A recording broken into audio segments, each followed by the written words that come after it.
এরা মনে করেছে মুসলমান শেষ হয়ে যাবে, ইসলাম শেষ হয়ে যাবে, কিন্তু যারাই মারতে আসে ওরা নিজেরাই মরে যায়।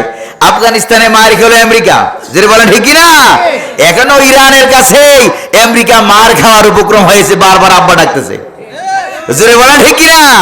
যে বাবা যুদ্ধ বন্ধ করো, যুদ্ধ বন্ধ করো। যুদ্ধের বন্ধের প্রস্তাব যে দেয় সে মনে হয় বড় বেকায়দায় আছে, জোরে বলেন ঠিক কিনা? আমার আল্লাহ আছে নাকি নাই?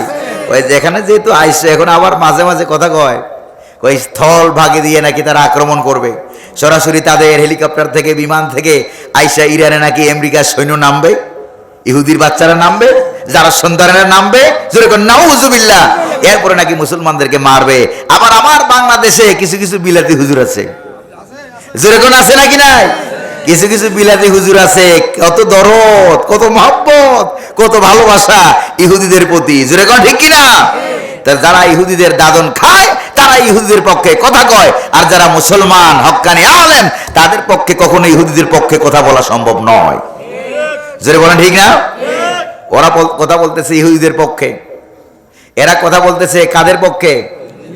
বেদিনদের পক্ষে কথা বলতেছে, আর আমরা কথা বলি মুসলিমদের পক্ষে, জালেমদের বিপক্ষে, জোরে বলেন ঠিক কিনা?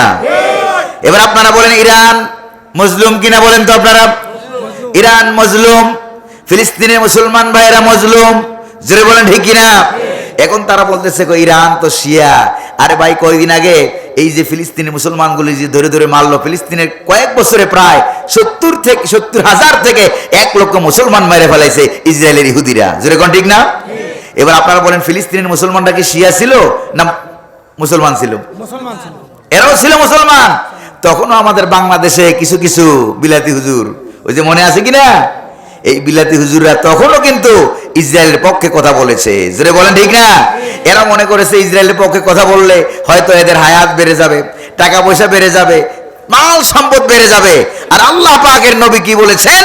যারা মুসলমানদের পক্ষ অবলম্বন করবে তারাই হলো ইমানদার, কাফেরদের পক্ষ যারা অবলম্বন করবে তারা কখনো মুসলমান হইতে, হক্কানি আলেম হইতে পারে না। এই জন্য আমরা মুসলমানের পক্ষে, মুসলমান নামে যেই হোক না কেন আমরা মুসলমানদের পক্ষে আছি। আপনারা আছেন নাকি নাই? আপনারা আছেন নাকি নাই? ওই যে বাংলাদেশের আমাদের কুমিল্লা জেলার পরে আর একটা জেলা আছে না, ওই জেলার নাম কি? ব্রাহ্মণবাড়িয়া। যখন লেডিস ফেরাউনেরা যখন মামুবাড়ি দিল্লি গিয়া পালাইছে, যখন পালাইছিল প্রথম, তখন ওখান থেকে তারা মাঝে মাঝে ফুসফাস করতো সুযোগ পাইলে চট করে, যেরকম ঠিক না? তখন ব্রাহ্মণবাড়িয়া জেলার আমার ভাইরা তারা কি বলেছে? কয় বুকে সাহস থাকলে ব্রাহ্মণবাড়িয়াতে ঢুকিস। কোন দিকে ঢুকিস?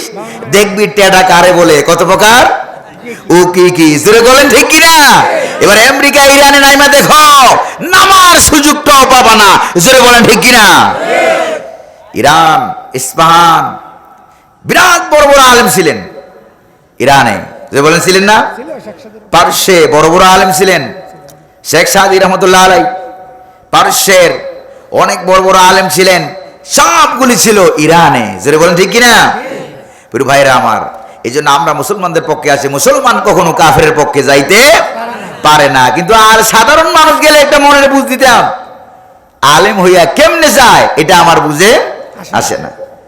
এই জন্য কবি বলেন, ছোড় দিয়া তো ইলমে দেনি মালে দুনিয়া কে লিয়ে, छोड़ दिया तो इल्म दीनी माल दुनिया के लिए, रहेगा दुज़ख तेरा हुब्बे दुनिया के लिए।